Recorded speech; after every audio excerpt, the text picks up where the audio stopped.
আপনি চট করে বাংলাদেশে ঢুকে পড়বেন, আপনার ঢুকে পড়ে কষ্ট করতে হবে না। আপনাকে বাংলাদেশেরই জনগণ এই দেশে ফিরে নিয়ে এসে বিচারের মুখোমুখি করবে। আপনি কিসে ঢুকে পড়ার স্বপ্ন দেখেন? আপনার ঢুকে পড়ার জন্য কষ্ট করতে হবে না। বাংলাদেশের জনগণই আপনাকে বাংলাদেশে নিয়ে এসে আইনের আওতায় বিচারের মুখোমুখি করে, শুধুমাত্র শাপলা চত্বর নয়, 28শে অক্টোবর 2006 সালে আপনি লগি বৈঠার নির্দেশদাতা হিসাবে, হুকুমের আসামি হিসাবে আপনাকে বিচারের মুখোমুখি করা হবে। আসসালামু আলাইকুম ওয়া রাহমাতুল্লাহি ওয়া বারাকাতুহু। আলহামদুলিল্লাহ, মহান আল্লাহর দরবারে শুকরিয়া আদায় করছি যে আল্লাহ তাআলা এই বাংলা বাজারস্থ জুবলি স্কুলের মিলনায়তনে বহুদিন পর আমাদেরকে দেশপ্রেম এবং ইসলামের চেতনাকে ধারণ করে এখানে একত্রিত হওয়ার তৌফিক দিয়েছেন। সে আল্লাহর দরবারে সিজদা অবনত চিত্তে মস্তক অবনত করে আমরা সবাই শুকরিয়া আদায় করি আলহামদুলিল্লাহ। সম্মানিত ভাই এবং বন্ধুগণ, আমাদের প্রিয় মাতৃভূমি বাংলাদেশ, আমাদের এই মাতৃভূমি বাংলাদেশের সবচেয়ে বড় নিয়ামত হচ্ছে আল্লাহ তাআলা বিভিন্ন ধর্মের, বর্ণের, গোত্রের মানুষ দিয়ে আমাদেরকে সমৃদ্ধ করেছেন। এই বিভিন্ন দল এবং মতের, বিভিন্ন আদর্শে, বিভিন্ন সম্প্রদায় মানুষ মিলেমিশে একাকার হয়ে এখানে দেশপ্রেম এবং ইসলামের চেতনাকে ধারণ করে আমরা এখানে নিজেদেরকে গড়ে তুলি এবং সামনের দিকে এগিয়ে নিয়ে যাই। কিন্তু অত্যন্ত দুর্ভাগ্যজনক বিষয়, বিভিন্ন সময় আমাদের এই প্রিয় মাতৃভূমি বাংলাদেশকে টার্গেট করে ষড়যন্ত্রের অংশ হিসাবে এই দেশটাকে আরেকবার নতুন করে পরাধীন করার জন্য সবসময় পার্শ্ববর্তী রাষ্ট্র এবং বিভিন্ন আধিপত্যবাদী শক্তি আমাদের দেশে একটা সেবাদার সরকার প্রতিষ্ঠিত করে তাদের মাধ্যমে এই দেশকে প্রতিবেশী একটা রাষ্ট্রের অঙ্গরাজ্য বানানোর জন্য সকল পরিকল্পনা বাস্তবায়ন এবং ষড়যন্ত্র করার জন্য বরাবরই চেষ্টা করা হয়েছে। এবং তার ধারাবাহিকতায় আপনারা বিভিন্ন সময় দেখেছেন আমাদের দেশের তথাকথিত প্রধানমন্ত্রীকে পার্শ্ববর্তী একটা রাষ্ট্র আমাদের দেশকে তারা মুখ্যমন্ত্রী হিসেবে ঘোষণা করত। আমরা আজ ধিক্কার, লজ্জা এবং ঘৃণার সাথে এটা ভবিষ্যতের জন্য জানিয়ে রাখতে চাই, আমাদের এই প্রিয় মাতৃভূমি বাংলাদেশ স্বাধীন হয়েছে শুধুমাত্র একটা ভূখণ্ড নয়, একটা আদর্শ, চিন্তা এবং মানুষের স্বাধীনতাকে লালন করে ইসলামের দৃষ্টিভঙ্গিতে। সুতরাং যতদিন ইসলামের চেতনা থাকবে ততদিন এই স্বাধীনতা সুরক্ষিত থাকবে ইনশাআল্লাহ। কারণ বাংলাদেশের এই 90% মুসলমানের যে চেতনা লালন করা হয়, যে অনুভূতি আমরা লালন করি, যে আদর্শ আমরা লালন করি, আপনাদের নিশ্চয়ই মনে আছে রৌমারী সীমান্তে যখন পার্শ্ববর্তী রাষ্ট্র বিএসএফ আমাদের ভাইদের উপরে অন্যায়ভাবে হামলা করেছিল, তৎকালীন সময় আমাদের বিডিআরের বাহিনীর নওজওয়ানরা, জওয়ান সদস্যরা ওই সময় ওই অঞ্চলে, রৌমারী অঞ্চলের আমাদের সাধারণ জনগণকে সাথে নিয়ে নারায়ে তাকবীর, আল্লাহু আকবার স্লোগান দিয়ে আমাদের পার্শ্ববর্তী রাষ্ট্রের ওই চাপিয়ে দেওয়া আধিপত্যবাদকে তারা চ্যালেঞ্জ করেছিল এবং সেদিন তারা বিজয় হয়ে প্রমাণ করেছে বাংলাদেশে নারায়ে তাকবীর, আল্লাহু আকবার স্লোগান শুধুমাত্র এদেশের মুসলমানদের নয়, শুধুমাত্র 18 কোটি মানুষের নয়, এটা স্বাধীনতার সার্বভৌমত্বের গ্রান্টি হচ্ছে নারায়ে তাকবীর আল্লাহু আকবার। আজকে যে পবিত্র জুমাবার গিয়েছে, এরকম কোন এক জুমাবাড়ি আপনাদের নিশ্চয়ই এখনো সেই ভিডিও আপনারা পাবেন। মসজিদ থেকে বের হওয়ার সময় মুসল্লিদেরকে দরজা আটকিয়ে কলাপসিবল গেট লাগিয়ে একজন একজন করে বের করতে বাধ্য করা হতো এবং প্রতিবাদে যখন মুসল্লিরা বিক্ষুব্ধ হয়ে, যেটা কোন দেশে বসবাস করছি আমরা, যে দেশে একজন একজন করে মুসল্লিদেরকে বের করা হবে, তাদেরকে মেটাল ডিটেক্টর দিয়ে চেক করতে হবে। আমাদের জাতীয় মসজিদ বাইতুল মোকাররম আজকেরই জুমাবারেও সেই 15.5 বছরের আওয়ামী দোসরদের প্রেতাত্মারা আজকেও যে নতুন ঘটনা সংঘটিত করেছে, আমরা তার তীব্র নিন্দা এবং প্রতিবাদ জানাই। বাইতুল মোকাররমকে আজকেও রক্তাক্ত করা হয়েছে। বাইতুল মোকাররমে আজকেও সেখানকার জুতার বক্স, সেখানকার স্ট্যান্ড, এগুলো ভেঙে মুসল্লিদের দিকে ছুরি দিয়ে তাদেরকে হত্যার উদ্দেশ্যে একজন তথাকথিত ইমাম, সেই সময়ের দোসরদের, যিনি সম্পূর্ণভাবে তাদের নির্দেশনা পালন করে আওয়ামী দোসরদের চিন্তা এবং দৃষ্টিভঙ্গি লালন করেছেন, তিনি কিছু ভাড়াটিয়ার লোকদেরকে নিয়ে এসে সাধারণ মুসল্লিদের উপরে যে ন্যাক্কারজনক হামলা পরিচালনা করেছে, আমরা অন্তর্বর্তীকালীন এই সরকারের কাছে দাবি জানাই দ্রুত সময়ের মধ্যে ওই তথাকথিত ইমাম সহ তার সাথে দোসর যারা তাদেরকে গ্রেপ্তারের আওতায় নিয়ে আসতে হবে। কারণ বিগত 15টা বছর আমাদের এই বাইতুল মোকাররমটাকে একটা ফিলিস্তিনের মতো করে রাখা হয়েছে। এখানে যেন জুমার নামাজ হতো না, এখানে যেন এক একদিন যে পবিত্র জুমার দিন এক একটা যুদ্ধ ঘোষণা করা হতো। আমরা সেই সময় সরকারের কাছে দাবি জানাতাম যেটা কি আমাদের বাইতুল মোকাররম নাকি এটা গাজা নাকি এটা ফিলিস্তিন। আজকে নতুন করে যদি আবার সেই দর্শকরা ষড়যন্ত্র করে, তাহলে 5ই আগস্ট যেভাবে তাদের মোকাবেলা করে দেশ ছাড়া করা হয়েছে, বাইতুল মোকাররমের পবিত্রতা এবং ইজ্জত রক্ষায় আবার প্রয়োজনে সেভাবে মোকাবেলা করা হবে। আমি বলছিলাম নারায়ে তাকবীর আল্লাহু আকবারের স্লোগান সেদিন আমাদের বলা হয়েছিল এটা জামাত ইসলামী ছাত্র শিবিরের স্লোগান, জঙ্গি স্লোগান।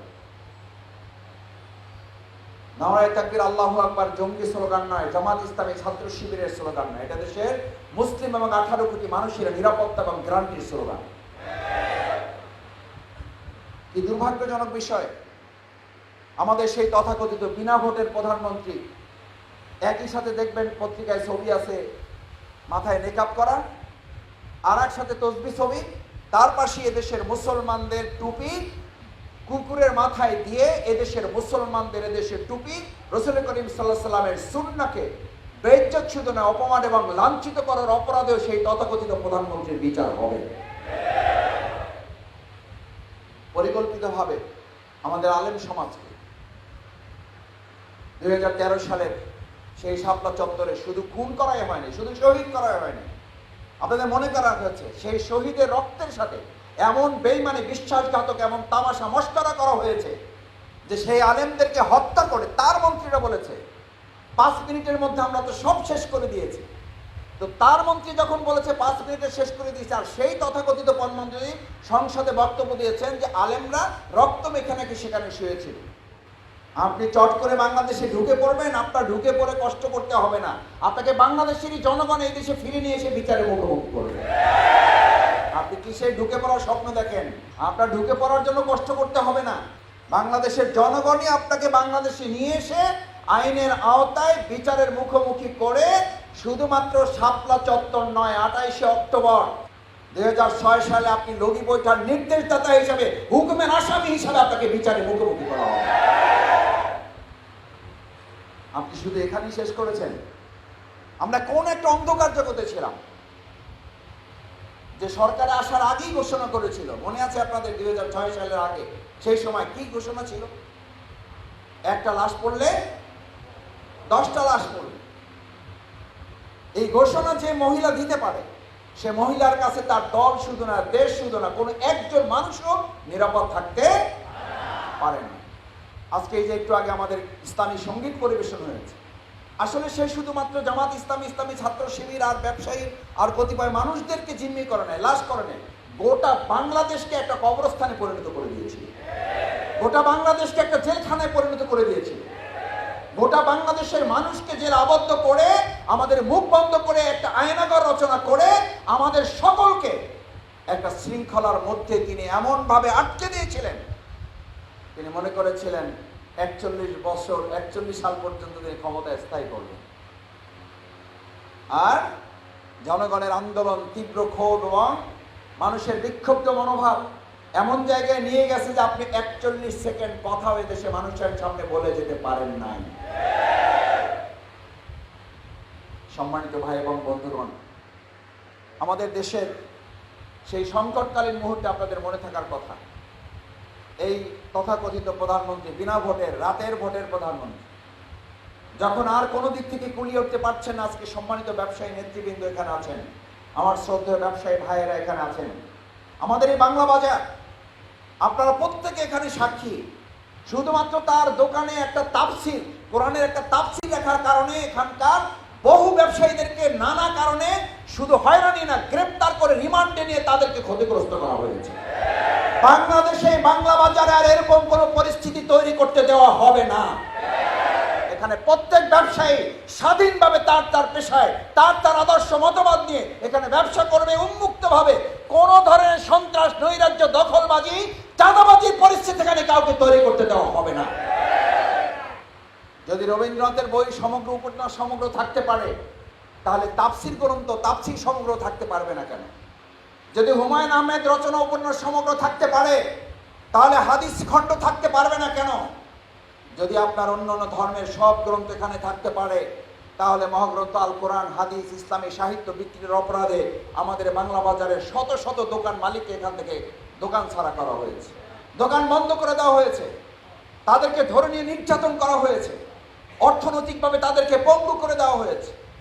আমরা আজকে দ্ব্যর্থহীন কণ্ঠে ঘোষণা করছি, এই বাংলা বাজার 2024 সালের 5ই আগস্ট থেকে যে স্বাধীনতা পেয়েছে, নতুন স্বাধীনতা যুদ্ধের এই স্বাদ যতদিন বাংলাদেশ থাকবে, উন্মুক্তভাবে বাংলা বাজারের ব্যবসায়ীরা স্বাধীনভাবে তারা তার ব্যবসা পরিচালনা করবে, কেউ এখানে বাধা সৃষ্টি করতে পারবে না ইনশাআল্লাহ। ভাইয়েরা, এই স্বাধীনতা আল্লাহর দেয়া বিরাট নেয়ামত।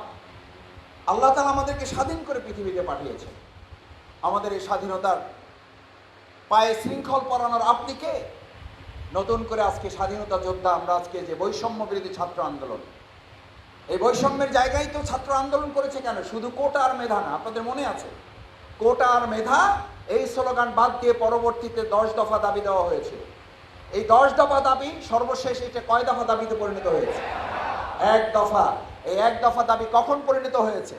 যখন ছাত্র এবং জনতা উপলব্ধি করতে পারলো যে এই 1 দফা দাবি আদায় না করলে এইরকম 10 দফা না, 15 দফা না, 20 দফা না, 50 দফা দাবি দিয়েও 1 দফার এই স্বৈরাচার সরকার পতন না ঘটালে কোনো দাবি পূরণ করে গোটা বাংলাদেশকে নতুন করে স্বাধীন করা যাবে না।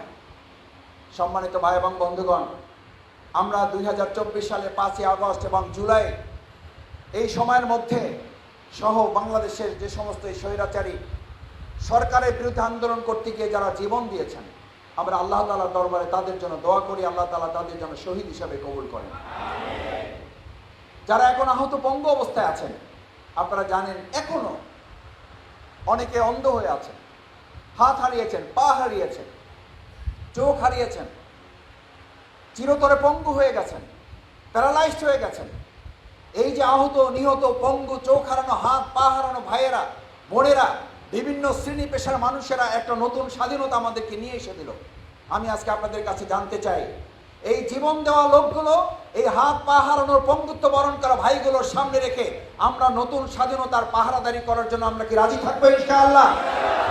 সবাই কি রাজি আছেন ইনশাআল্লাহ? পারবেন ইনশাআল্লাহ? সম্মানিত ভাইয়েরা, কেন স্বাধীনতা অর্জন করা সহজ, স্বাধীনতা রক্ষা করা কঠিন? কারণ তারা জানতো আজকে যারা হাত জাগিয়েছেন আপনাদেরকে আজকে শুধু তারা ভয় পায় না, তাদেরকে আগে থেকেও তারা ভয় পায়। এই আন্দোলন যখন সফলতার দ্বার প্রান্তে, তখন স্বৈরাচারী খুনি সরকার মনে করেছিল বাংলাদেশ জামাত ইসলামী ছাত্র শিবিরকে নিষিদ্ধ করে দিলে আন্দোলন নিষিদ্ধ হয়ে যাবে, আমাদেরকে থামিয়ে দিতে পারলে আন্দোলন থামিয়ে দেওয়া হবে। আজকে ছাত্র জনতা এবং বাংলাদেশের জনগণকে আমরা স্পষ্ট বার্তা দিতে চাই। সেদিন নিশ্চয়ই আপনারা প্রমাণ করেছেন, জামাত ইসলামী ছাত্র শিবিরকে নিষিদ্ধ করে, আমাদেরকে নিষেধাজ্ঞা দিয়ে, আমাদেরকে ব্যান করে বাংলাদেশের জনগণ থেকে বিচ্ছিন্ন করা যায় না, বরং আপনার এই নিষেধাজ্ঞা আন্দোলন সফল করার ক্ষেত্রে কয়েক গুণ সামনের দিকে এগিয়ে দিয়েছেন। আপনি আমাদেরকে নিষেধাজ্ঞা দিয়েছেন, আর জনগণ এবং ছাত্র জনতা আমাদেরকে বুকে টেনে নিয়ে আন্দোলনকে সফলতার দিকে নিয়ে গেছে। আপনি আমাদেরকে নিষেধাজ্ঞা দিয়ে 1 মাসও রাখতে পারলেন না। আপনি ক্ষমতায় না থেকে 15.5 মিনিট না, 15.5 সেকেন্ডও থাকতে পারলেন না। আর বাংলাদেশ জামাত ইসলামী ছাত্র শিবিরের লোকেরা আপনার সমস্ত স্টিম রোলারকে উপেক্ষা করে বিরোধী দল হিসাবে আমরা 15.5 বছর আপনার নির্যাতন মোকাবেলা করে এই বাংলাদেশে অবস্থান করেছি, 1 সেকেন্ডের জন্য আমরা আপোষ করি নাই। আমাদের নেতৃবৃন্দ ফাঁসির মঞ্চে গিয়েছে, আমাদের বাড়িঘর বুলডোজার দিয়ে ভেঙে দেওয়া হয়েছে, এই বাংলাদেশের জনগণ নির্যাতিত নিপীড়িত হয়েছে, কিন্তু বাংলাদেশ জামাত ইসলামীর মতো এত অত্যাচার জুলুম আর কার উপরে করা হয় নাই। এরপরও জামাতের নেতৃবৃন্দ ফাঁসির মুখে, হাসি মুখে মঞ্চ দিয়েছে, কিন্তু আমরা আত্মসমর্পণ করি নাই। কেন করি নাই? এই জন্য যে বাংলাদেশ জামাত ইসলামী ছাত্র শিবির 3টি পরীক্ষায় আমরা ইতিমধ্যে উত্তীর্ণ হয়েছি। আল্লাহ তাআলা আমাদেরকে তৌফিক দিয়েছে, আলহামদুলিল্লাহ। বলে কয়টি পরীক্ষা? নাম্বার 1, আমরা সততার পরীক্ষায় উত্তীর্ণ হয়েছি। বাংলাদেশ জামাত ইসলামীকে কেউ কেউ মনে করতে আমরা শুধু মসজিদ চালাইতে পারি, আমরা শুধু ইমামতি করতে পারি, আমরা শুধু তারাবি পড়াইতে পারি, আমরা শুধু জানাজা পড়াইতে পারি, আমরা শুধু মিলাদ শরীফ পড়াইতে পারি। কিন্তু জামাত ইসলামী প্রমাণ করলো আমরা শুধু মেম্বার হইতে পারি না, চেয়ারম্যান হইতে পারি না, মেয়র হইতে পারি না, কমিশনার হইতে পারি না, আমরা সংসদ সদস্য হইতে পারি, আমরা মন্ত্রণালয় চালাইতে পারি। এবং এই দুর্নীতির মধ্যে নিমজ্জিত একটা সরকারে থেকেও 2 টাকার দুর্নীতি না করার চ্যালেঞ্জ দিয়ে জামাত ইসলামী উত্তীর্ণ হওয়ার যোগ্যতা প্রমাণ করতে পেরেছে। আজকে ছাত্র জনতার স্লোগান ছিল উই ওয়ান্ট জাস্টিস। কি চায় তারা? ন্যায় বিচার। বাংলাদেশের মানুষ যদি আজকে আমরা জানতে চাই বাংলাদেশের জনগণের কাছে উই ওয়ান্ট জাস্টিস, এই স্লোগান কখন বাস্তবায়িত হওয়া সম্ভব? ইসলামী অনুশাসন ছাড়া উই ওয়ান্ট জাস্টিস বাস্তবায়ন হওয়া সম্ভব না। তার অর্থই হলো আমাদের সাধারণ ছাত্র জনতা উই ওয়ান্ট জাস্টিস মানে তারা ন্যায় বিচারের জন্য, ইসলামী অনুশাসনের একটা রাষ্ট্র প্রতিষ্ঠার জন্য, কল্যাণমূলক একটা রাষ্ট্র প্রতিষ্ঠার জন্য আমাদের ভাইয়েরা জীবন বাজি রেখেছে। আমাদের ভাইয়েরা হাত হারিয়েছেন, পা হারিয়েছেন। আমরা বিশ্বাস করি আগামী দিনের জনগণ উই ওয়ান্ট জাস্টিসকে ধারণ করে বাংলাদেশ জামাত ইসলামী ইসলামের নেতৃত্বে একটা কল্যাণমূলক রাষ্ট্র প্রতিষ্ঠার জন্য আগামী দিনে দেশ পরিচালিত হবে ইনশাআল্লাহ। সম্মানিত ব্যবসায়ী নেতৃবৃন্দ, দ্বিতীয় যে পরীক্ষায় বাংলাদেশ জামাত ইসলামী ইসলামী ছাত্র শিবির উত্তীর্ণ হয়েছে, আলহামদুলিল্লাহ। বাংলাদেশ জামাত ইসলামী দেশপ্রেমের চেতনায় আমাদেরকে উজ্জীবিত করার যে ট্রেনিং আমাদেরকে দিয়েছে, দেশপ্রেমের যে চেতনা প্রিয় নবী মুহাম্মদ রাসূলুল্লাহ সাল্লাল্লাহু আলাইহি সাল্লামের মধ্যে উজ্জীবিত ছিল। মক্কা থেকে তিনি হিজরত করার সময় বারবার মক্কার দিকে তাকিয়ে বলছিল, যদি আল্লাহ তাআলা নির্দেশ না দিত তাহলে মক্কা তুমি আমার উপরে যত জুলুম করো, মক্কার অধিবাসীরা তোমার আমার উপরে যত নির্যাতন করো, আমি তোমাকে ছেড়ে যেতাম না যদি না কে নির্দেশ না দিত? আল্লাহ নির্দেশ না দিত। এই কথাও তিনি বলেছেন, হে মক্কা, আমি আল্লাহ চাইলে আবার তোমার কাছে বিজয়ী ভেসে ফিরে আসবো। আলহামদুলিল্লাহ। আপনাদের মনে থাকার কথা 2008 সালে যখন ফারাক্কা বাঁধ নির্মাণের জন্য, টিপাইমুখ বাঁধ নির্মাণের জন্য যখন পরিকল্পনা করে দেশকে ধ্বংস করার অংশ হিসাবে সিদ্ধান্ত নিয়েছিল আমাদের আধিপত্যবাদী একটা রাষ্ট্র, বাংলাদেশ জামাত ইসলামী সিদ্ধান্ত নিয়ে তার বিরুদ্ধে যখন মাঠে নেমেছে, তার অংশ হিসাবেই বাংলাদেশ জামাত ইসলামীর নেতৃবৃন্দকে বিচারিক হত্যাকাণ্ডের নামে ট্রাইব্যুনাল গঠন করে তাদেরকে হত্যা করা হয়েছে। নিশ্চিত থাকুন, ওই ট্রাইব্যুনাল পুনর্গঠন হয়েছে বিডিআর হত্যাকাণ্ডের দায় আপনাকে ওখানে আসামি করে ওখানেই আপনার রায় কার্যকর করা হবে। আপনি সাক্ষী নেন নাই, আপনি পত্রিকার কাটিং দিয়ে আমাদের বিচার করেছেন, আর আপনার বিচারের জন্য আপনার পরিবার থেকেই সাক্ষী নির্ধারণ করা হবে। আপনার বিচারের জন্য আপনার মন্ত্রী পরিষদ, আপনার সংসদ সদস্য যারা ছিলেন তাদেরকে সাক্ষী হিসেবে দাঁড় করানো হবে। ইতিমধ্যে সেই সাক্ষী পাওয়া যাচ্ছে না? যাচ্ছে না। পত্র পত্রিকায় আসছে, আমরা কিছু করি নাই, আমাদের নেত্রী নির্দেশ দিয়েছিলেন। এই নেত্রী নির্দেশে যারা যারা করেছেন আর নেত্রী যে নির্দেশ দিয়েছেন, আপনার সমস্ত অপকর্মের দায়ভার মাথায় নিয়েই আপনাকে বিচারের মুখোমুখি হতে হবে। আপনি আবার চট করে ঢুকে পড়বেন বলে আশ্বস্ত করতেছেন, কাছাকাছি আছেন, আমরাও দোয়া করি আপনি কাছেই থাকেন।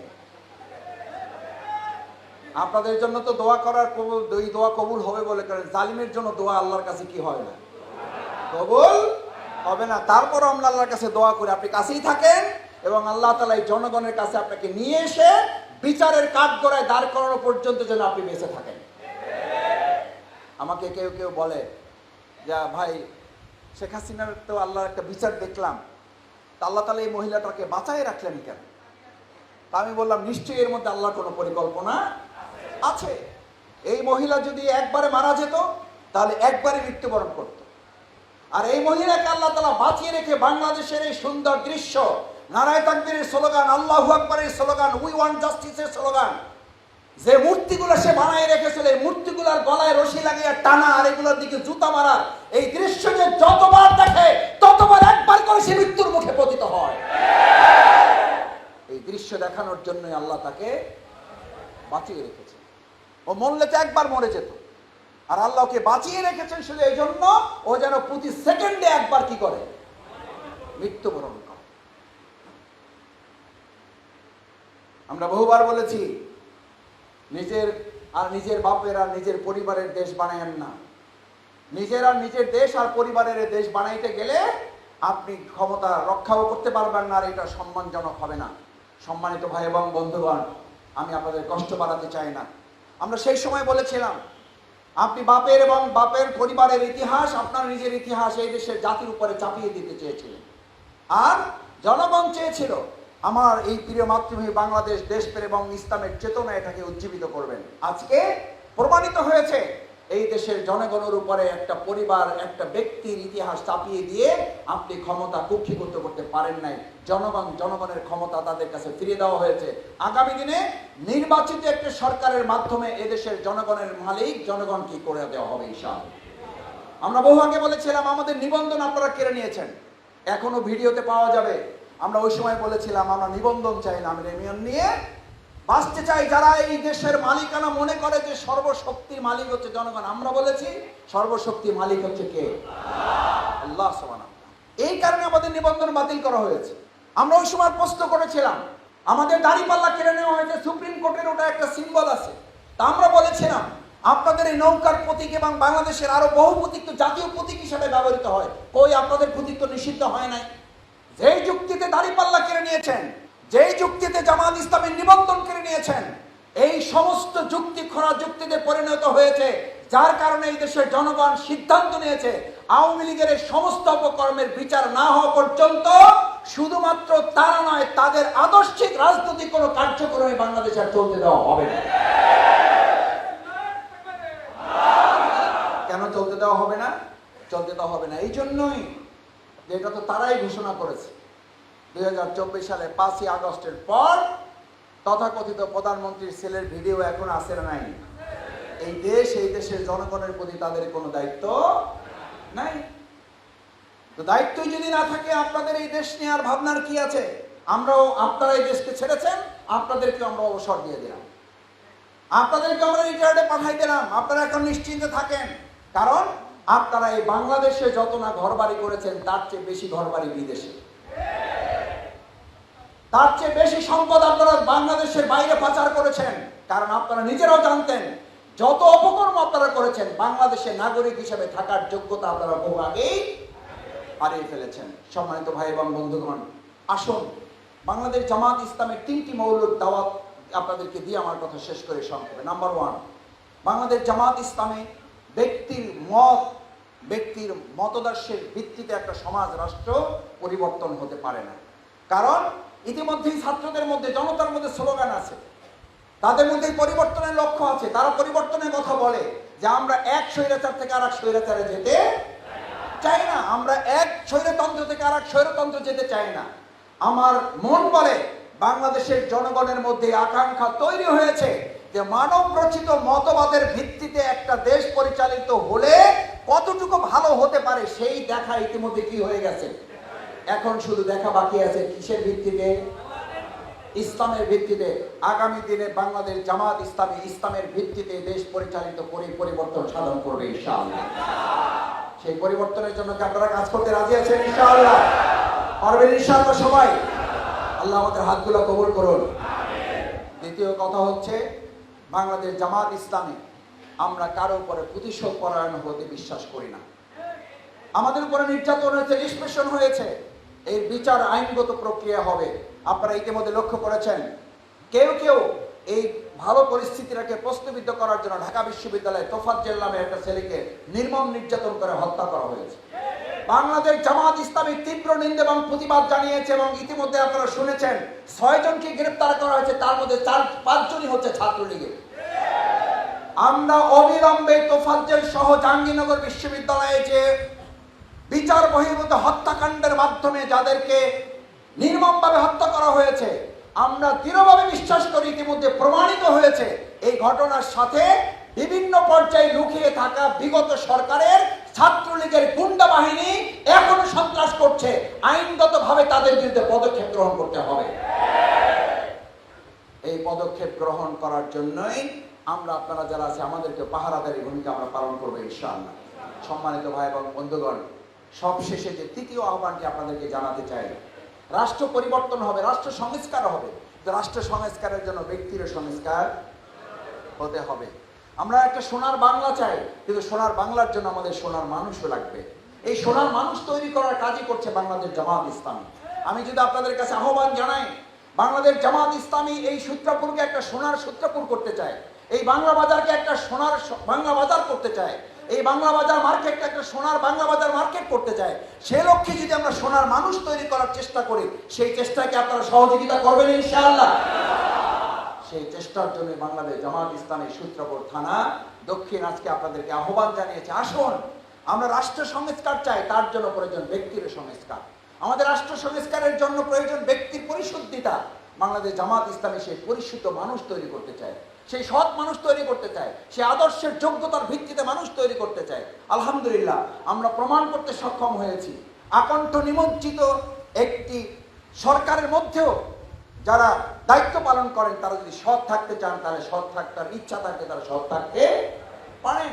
আমরা সেই সৎ থাকার নিয়ত করে কিছু ভালো মানুষ তৈরি করে যদি আমাদের এই প্রিয় বাংলাকে সোনার বাংলা করতে পারি, তাহলেই আমাদের আজকের সূত্রাপুর দক্ষিণ থানা আয়োজিত আজকের এই দোয়া এবং আলোচনা অনুষ্ঠান, বিশেষ করে আমাদের যে ভাইয়েরা জীবন দিয়েছেন, যারা হাত হারিয়েছেন, পা হারিয়েছেন, চোখ হারিয়েছেন, তাদের অনুভূতিটা আপনারা শুনেছেন, বিভিন্ন মিডিয়াতে দেখেছেন। আমরা তাদের পাশে থেকে কথা বলেছি, আমরা শহীদ পরিবারগুলোর পাশে থাকার চেষ্টা করেছি, আমরা আহত বঙ্গবন্ধু ভাইদের এখনো চিকিৎসার জন্য ব্যবস্থা করছি, এখনো তাদের পরিবারের পাশে গিয়ে আমরা দাঁড়াবার চেষ্টা করছি। তাদের বক্তব্য হচ্ছে, আমার চোখের জ্যোতি দিয়ে যদি বাংলাদেশের এই অন্ধকার জগৎকে আলোকিত করা যায়, তাহলে আমার এই চোখ হারানোতে কোনো আফসোস নাই। আমার এক হাত দিয়েছি, প্রয়োজন আর এক হাত দেবো, আমার এক পা দিয়েছি, প্রয়োজন আর এক পা দেবো, তবু বাংলাদেশকে আর সেই 15.5 বছরের অন্ধকার জগতে আমরা ফিরে যেতে দেব না। এটা যদি তাদের অনুভূতি হয়, তাহলে আমরা আজকে এখানে যারা আছি, আমরা কি সিদ্ধান্ত নিতে পারবো যে শহীদদের এই জীবন, হাত হারা পঙ্গু হওয়া, আমাদের চোখ হারা ভাইদের জীবনের রোগ এবং তাদের প্রতিদান দেওয়ার জন্য আজকে থেকে যদি পাহারাদারির দায়িত্ব এই সূত্রাপুর দক্ষিণে পালন করতে হয়, সেই পাহারাদারিকে আমরা করবো ইনশাআল্লাহ। সবাইকে পাহারাদারিতে রাজি থাকবো ইনশাআল্লাহ। নারায়ে তাকবীর। আমাদের প্রিয় বাংলা বাজারের এই সুন্দর প্রাচীন ঐতিহ্যকে আমরা যেন নিষ্কলুষ রাখতে পারি, এটাকে যেন কলঙ্ক মুক্ত করা যায়। এখানে সব ধর্মের বর্ণের ভাইয়েরা স্বাধীনভাবে ব্যবসা করবে, স্বাধীনভাবে তাদের কাজকর্ম পরিচালনা করবে। সেই জায়গায় কেউ ব্যাঘাত ঘটাবে এরকম আর পরিবেশ এখানে তৈরি হোক, সেখান থেকে আল্লাহ আমাদের হেফাজত করুন, সেই প্রত্যাশা ব্যক্ত করে আবারও আপনারা অনেকক্ষণ থেকে কষ্ট করে এখানে অবস্থান করছেন। আমাদের সার্বিক বিষয়ে যদি আপনাদের কোনো কষ্ট হয়ে থাকে, মেহেরবানি করে আমাদের ক্ষমা সুন্দর দৃষ্টিতে দেখবেন। বাংলাদেশ জামাত ইসলামের জন্য আপনারা প্রাণ ভরে দোয়া করবেন, আল্লাহ তাআলা যেন আমরা ব্যক্তি ক্ষমতায় যাওয়া আমাদের লক্ষ্য নয়, আমাদের সকলের লক্ষ্য হচ্ছে ইসলামকে ক্ষমতায় নিয়ে যাওয়া। আল্লাহ যেন আমাদেরকে বেঁচে থাকতে, জীবন থাকতে আমরা দেখে যেতে পারি বাংলাদেশ ইসলামের আলোকে পরিচালিত হচ্ছে। সকলে বলুন আমিন। আসসালামু আলাইকুম ওয়া রাহমাতুল্লাহি ওয়া বারাকাতুহু।